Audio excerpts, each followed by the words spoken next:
Mm. Mm. Hugh Buckle. Sure. There are a lot of innocent people dying in America today as a result of what you called racial psychosis. Mm. Would you comment on that from this perspective, from a Tisziji or Huda perspective? Comment on it in what sense? What is the cause? What is the solution? Cause is always ignorance. Ignorance. The whole idea of racial, let's say, prejudice as a manifestation of psychosis is directly relating to the unenlightened, let's say, effect of ignorance, see? And in this case, paranoia, see? Fear. It's blood deep. Fear. See? Fear of superiority, fear of inferiority, fear of other, fear of the unknown. That's just fear of the unknown. And we are talking about a massive purge is necessary on the planet, see, from top to bottom in all the nations. See, when enlightenment or some kind of let's say universal sense of brotherhood and sisterhood arises for real as part of a heart awakening, then of course there's possibility of bringing that down to a level of understanding between people. That is not likely to happen in this age. But what is possible is people are practicing, awakening beyond their own neuroses, their own fear, their own paranoia of what's going on outside of them, and responsibility for minding one's own business in a spiritual sense. What is your spiritual business? See? Beyond what seems to be the political, religious, racial business of most people who are unenlightened. See? Racism is a sign of unenlightenment. See? Ignorance, not knowing, fearing. See? And heartlessness actually is heartlessness, yet you have many religious fanatics who are political fanatics in the world who haven't taken the time to have any realization, spiritual awakening. See? They haven't spent time with living masters to do that. Most people need living demonstration of what it is. Okay? They have no reference for it. They have no precedence for it. Okay? So it is important to recognize the need for spiritual company and spiritual leadership. And by that we don't mean domination, we mean liberation. Domination is useless. Unless or until we're talking about the domination of this spiritual impulse to heal. And be the healing. Love and be the loving. See? And so we're talking about the evolutionary cycles of human consciousness. And not let's say, finding very much, except in the case of real practitioners, real humble people who can follow, leaders who are humble, enlightened, that means peaceful people. Okay? And so it is upon us practitioners to keep the way of, let's say, peace and light, and let's say compassion and wisdom. Let's say demonstrate it for other peeps. Keep it demonstrated. Live it. Practice it. See? Don't just talk it. Walk it. See?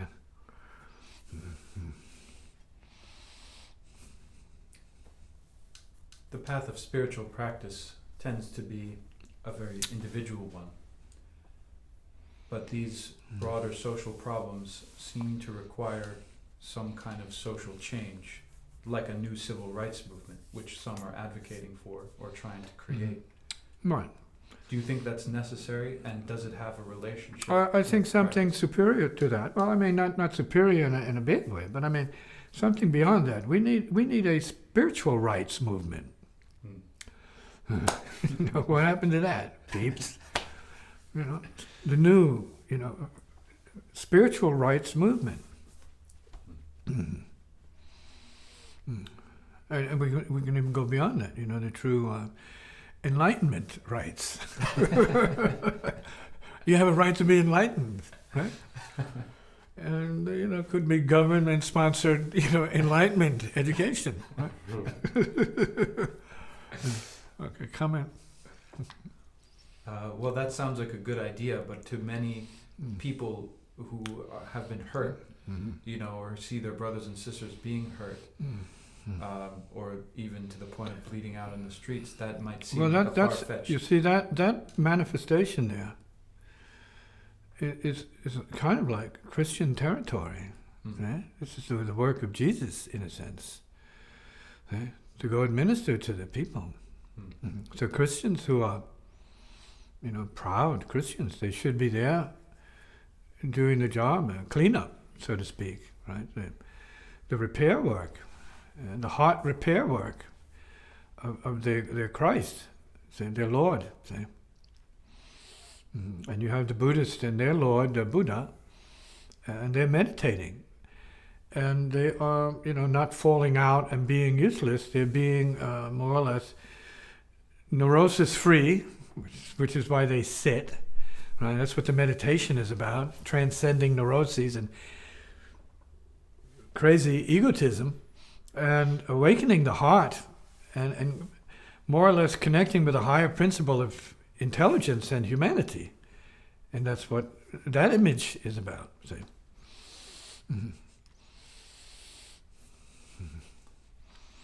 It seems like partly what you're describing might have been embodied in the figure of Martin Luther King, for instance, who was a Christian and a peace movement. Definitely Martin Luther King and Mahatma Gandhi, right? The peacemakers. Right.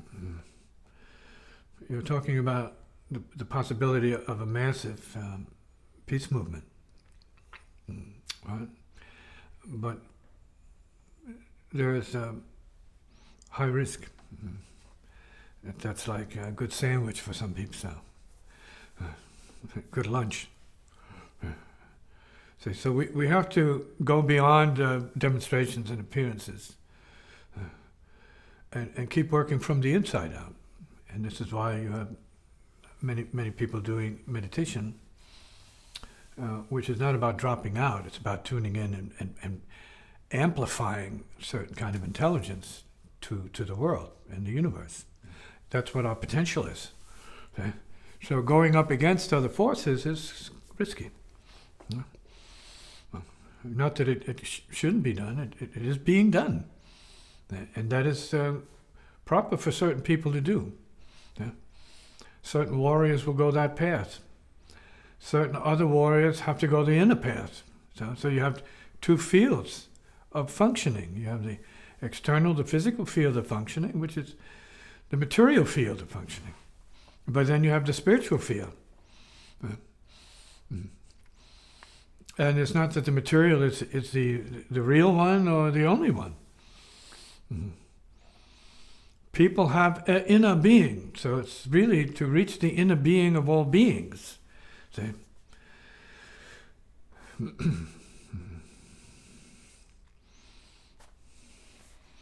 So these things are not necessarily opposed to each other.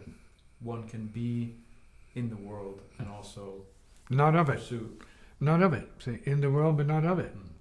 See, you have to know what your duty is. You have to know what your function is, what your purpose is. If your purpose is political, then you should do that in a peaceful manner. See, like the Dalai Lama and other peacekeepers, for real peacekeepers, non-political peacekeepers.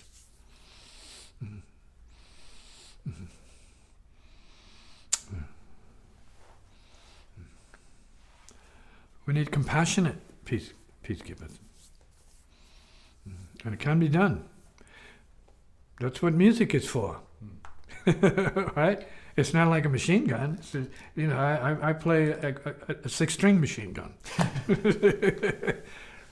And a lot of people say, that sounds like a machine gun when you play it. I can't help that. That's because of the intensity within that has to come out through the instrument. It has to come out. And that is the field for artists, is not to take up weapons except the weapons of, musical, let's say, expression. And try to bring healing. But you can't bring healing if you're not healed. So that's where a lot of music fails, because it's being played by people who are not healed themselves, even by the music. And a lot of great music being played, and it's not healing people.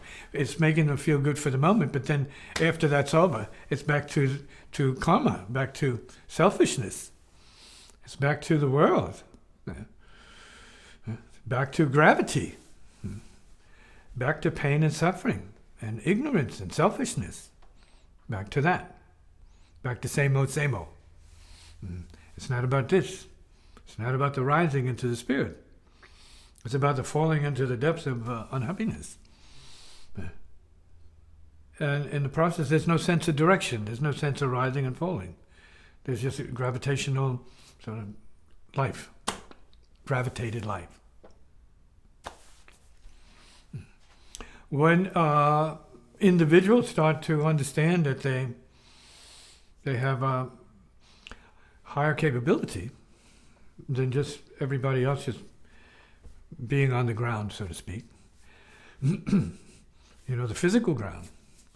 If they start to realize that their function could be elevated to an intermediary level between the light and the dark, then, even music can, let's say, be more effective from that understanding. But people have to step out of the karma of their musical conditioning and culture and start to see where the spiritual fits into what they're doing. And I don't just mean the romantic. Or just the religious stuff, which is personal. It's really super personal. Self-defined, let's say, worship or devotion to objects. Which is not bad, but that's not enough. That's not enough to create what we're talking about. So when you hear the meditation masters talking about the vastness, say the light and the vastness of the heart, that's because they realize that bigness of what it is, the potential of it. When we go back into, let's say, the gift of jazz, and we can call it the presence of the Lord in the universal intelligence relative to music, like in the form of spiritual jazz, which should be wide open and infinitely deep. So that's good practice. And that brings into perspective momentarily the music of John Coltrane, which is colorless music. It's not about, the earth. It's about the spirit. And working from there. And then realizing your potential as a cosmic intelligence. But that's native. That's where I began. And still am, so to speak, in that kind of understanding of the function of music and how it should best be used to heal oneself and then heal other people. The public, see. Your families, your tribe. The healing is there. So when you can't change the greater universe, you want to make sure you're using your music to heal the few who are near you, right? And succeed at that. To keep them sustained, to keep them off the ground, so to speak. That's the first order of business, is your loved ones, if you have any. Take care of them. Yeah. And this insanity that we see going on because of ignorance, it's the demonic manifestation of ignorance, see, at a level that we can only call insane, which is, let's say, heartless, cold, say. and mechanical. See, butchery. See, meat slicing. That's it. See, that level of consciousness is barbaric and of a brute level, and has nothing to do with God, has nothing to do with real religion or anything of the sort. It has to do with the lust of the bloodlust. That's it. That's all it is. And loving blood, see? And so we are part of that river of blood, but we are not only that river of blood. That river of blood is functional at the earth level. And by way of birth and through the bloodlines and culture, we come in with higher intelligence, higher circuitry, and the capability of being beyond our own suffering, being beyond your own body, your own faith, your own mind, being beyond everything about you, see? And then moving into a certain kind of itness, see? The itness of space, the space of itness, which has to do with the heart, see? And we can go down the life track, but at some point you have to confront that there is a heart. It's big. It's a big heart. And it's the one heart we're talking about. See?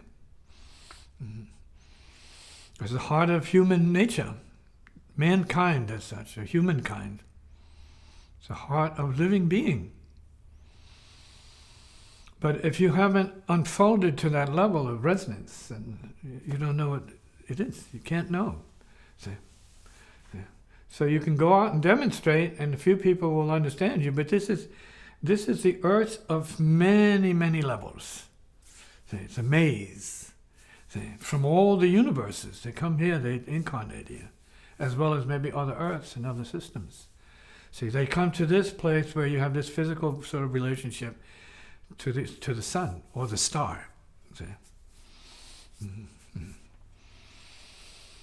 And you can breathe, maybe, or something. You can eat and dance and carry on like a a native or a wacko. Right? Whatever you fancy. Or become more involved in the sacred understanding of what it is and feeling the universe. The heart is the universe. This is an idea, right? The heart is the universe. But if you look into it, it's an insight into the true nature of what is. It's a paradox. We have to get to the place where we're willing to tolerate the fact of the paradox. And we can't escape it. You're born to die. You're living to die. You're dying to live. Right? And death is not an end as much as it is a beginning. It's as much a beginning as it is an end. And we talked about the nature of the material universe in terms of form and formlessness. So it's a paradox. Form is formlessness. Formlessness is form.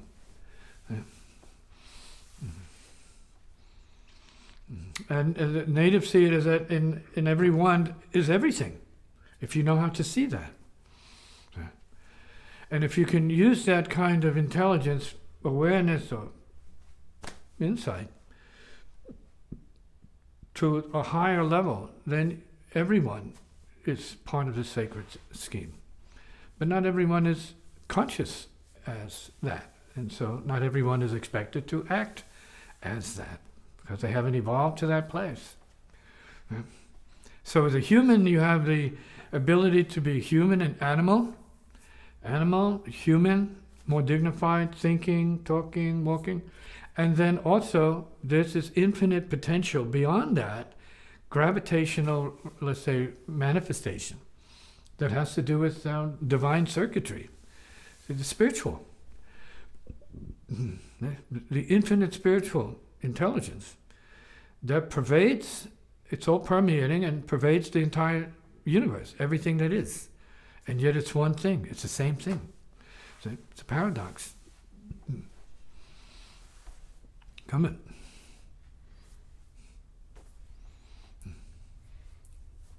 The Buddha said that life is suffering, or it persists with suffering. And a lot of that suffering, particularly in the yogic traditions, is understood. Life as appearance is suffering. Mm. It's not suffering. Life as appearance is suffering. Mm. Life as self is suffering. Mm. It's suffering. And yes, it is all suffering, but because it is suffering, it is not suffering. Because what it is has no name. It's nameless. It's anami. It's no name. You can't describe it. And as soon as you fall into that paradox, you feel free already. You're liberated from the machinery. Don't believe it. Practice it. Why is it called practice? Practice. It means doing it. That's the thing. Put it into doing, so that when you're doing it enough, then it does itself. Coming back to doing it again and redoing it. It's called practice, right? Repeating is practice. Repetition is practice. Doing it better is practice. So, until it takes over. The idea is practice. That means you're training your mind and your unconscious to produce certain results. So that's what's called practice. Because when you first start, it's not going to happen. If you pick up an instrument and say, hey, I'm going to start playing it at the virtuoso level, and you're sworn to the fact of that. It's not going to come to you. It could. It's possible, but not likely.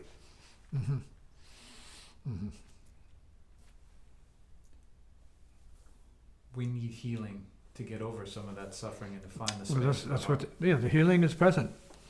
The healing is in the paradox. That means no thinking. No thinking, no concern. In other words, no suffering. Can you give up your addiction to suffering for a second? Right? Look at it. You have to see it. The machinery of conditioning. Karma. You can call it suffering if you want. It's the basis for no suffering. This is the potential we have, in fact, as non-being beings. This is what is called the spiritual. It means the non-material, in fact. The transcendent. That means the clear. You see the zero waves. Right.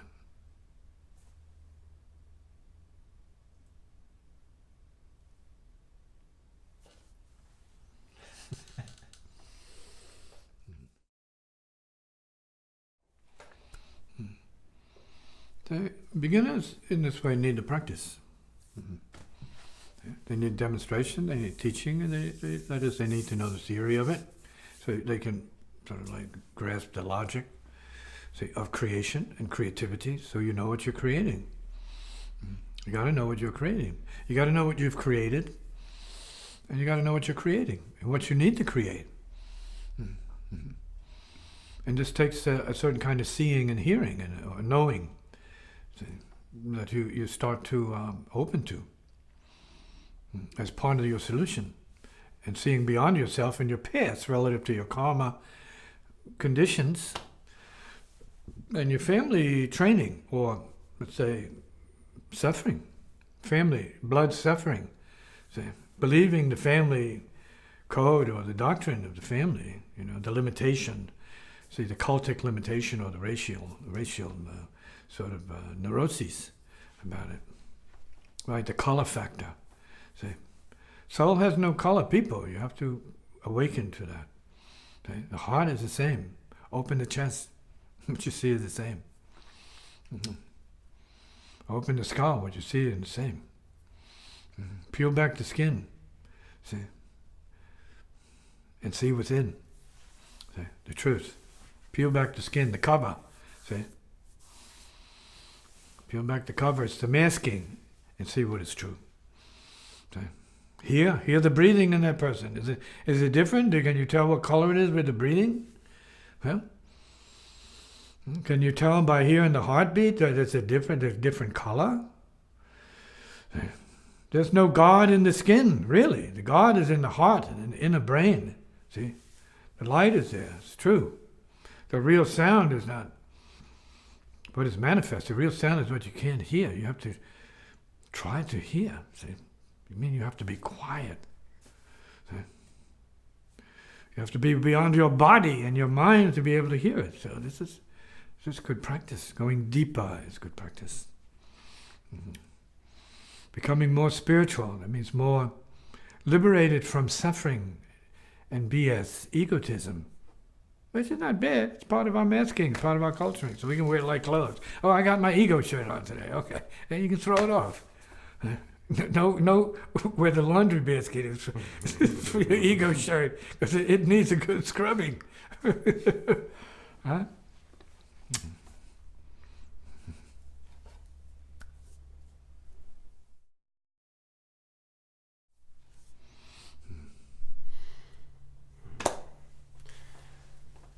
Relative to the ego and the shirt you mentioned. Yeah, blindness. So you can take it off. We're talking about blindness. Yeah. Right, ego blindness, right, deafness, numbness, relative to your numbness, right. It seems like people are so culturally fascinated with other people's clothing, not realizing appearances. This is the culture in the age of appearances. No question about it. Yeah, I don't mean... But simultaneously existing is that which is no appearance. See? Because you're still a sleeping being. You're still going into super unconsciousness every night, but you're not. You guys never talk about it because it's not like a real important event. And without it, you'd be dead. So it's not important enough to talk about. It's like, who cares about it, right? Because it just happens. Or does it? See? Are you sure it's going to happen? Are you going to awaken from it tomorrow? See? You don't know, right? Risk. It's a risk. Going to sleep is a risk. Go ahead. As certain people approach practice and spirituality, I think there's a deep fear of losing that self, that identification. Well, the fear is the fear itself. So the fear is the self is the fear. Right. So if all you know is fear, then you're going to be fearful. Yeah. If you can carry that fear to fearlessness, that's good. If you can wake up someday and say your fear is not real, right? Because you're not always fearful. So it shows up, it appears, and it disappears. All the conditions of neuroses appear and they disappear. You got to know when one is not there and when it is there. When you see it, it's like, again, the deep sleep state. It's like super duper insight. Mm-hmm. When are you going to be conscious as a super duper unconscious? Super consciousness. That's as much you as anything else, but who cares about it? Yeah. Who gives a hoot about it? I think I'm going to go to sleep now. I'm going to go pass out. Yeah, talk to you in the morning. Wake up. Nothing happened. Back to masking. See, back to dumb. Spiritual dumbness. Numbness.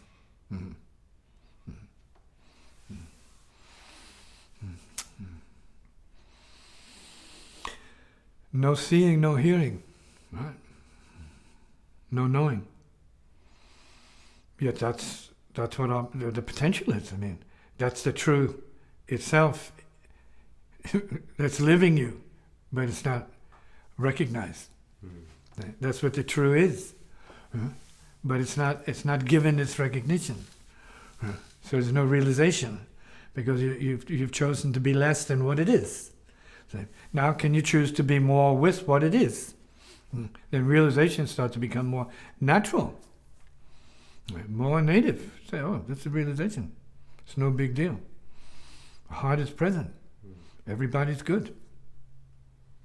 When a realized being walks among us, what do people see if that being doesn't have an ego per se?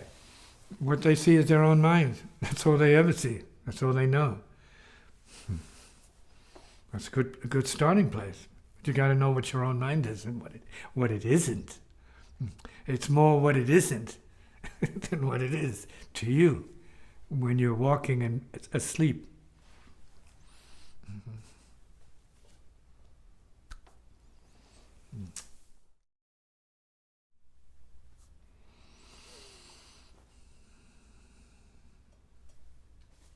On the subject of ego and egolessness and self-identification, how do we discern what is authentically what we must do versus what we must renounce or give up? You have to renounce everything.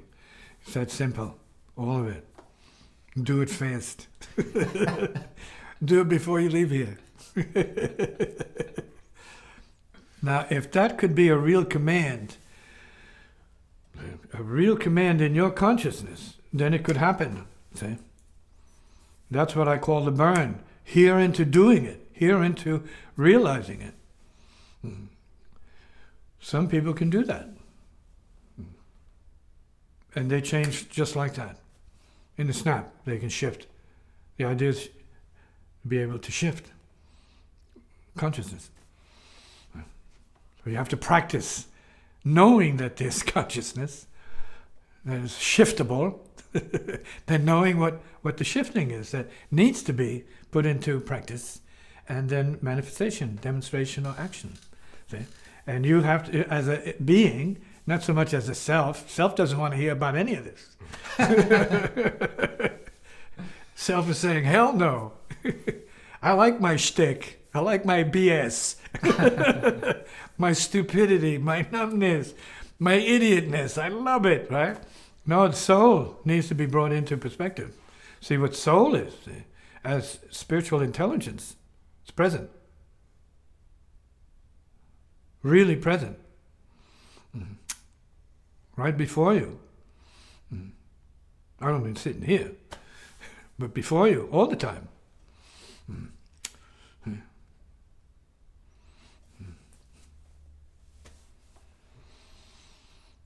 But there must be some trick, isn't there? Well, That is, you say to renounce all of it, but you the don't trick- necessarily mean to renounce, let's say, our But love for the- our families or meditation. The or trick things is like to that. know. Yeah. The trick is to know and not deny what it is. The trick is to wake up before too long. See? Sooner than later. See? The trick is to refuse illusion and delusion. See? Because of soul you are here. Not because of your BS. Your BS couldn't create anything except more karmic nonsense for you. But the soul is what enables you to be, actually be here. See? The soul as free awareness. See? Heart intelligence.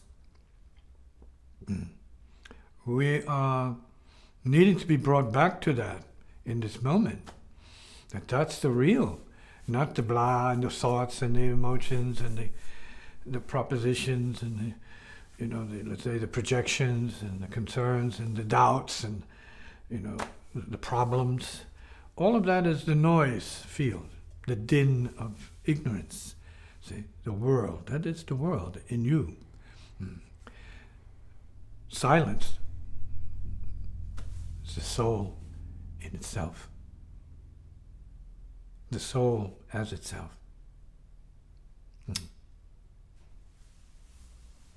Heart true. No questions. No noise. Just a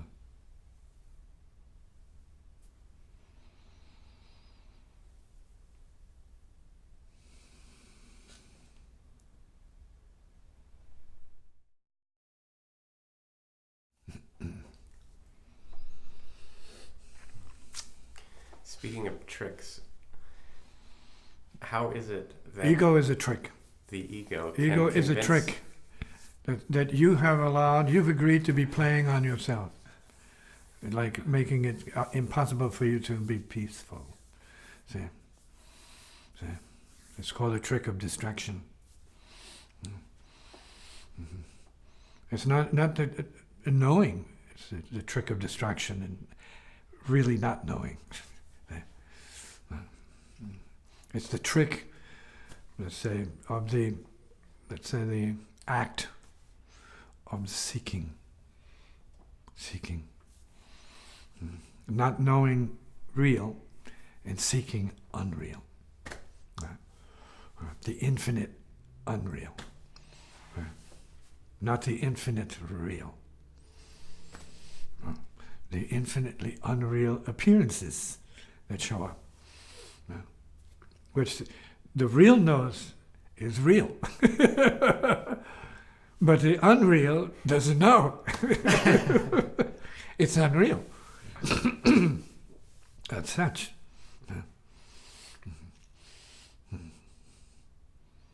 The joke is being played on the individual who ignores opening to what is real, what is here, what is present. Being with what is present. Yeah.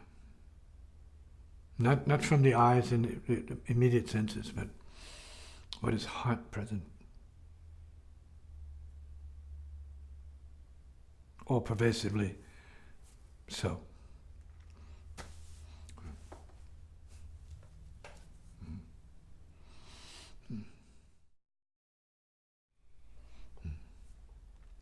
So then what is the music of this? Can you hear it? Do you need to play it? Does it need to be loud? Then it is present. If you can hear, let those who hear, hear. Let those who can hear. Let those who can hear beyond hearing, hear. Let those who hear beyond hearing understand. Know. Let those who can hear beyond hearing into knowing be.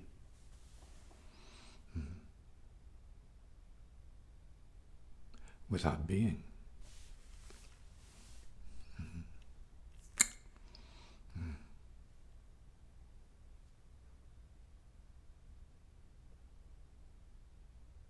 And be as free is free.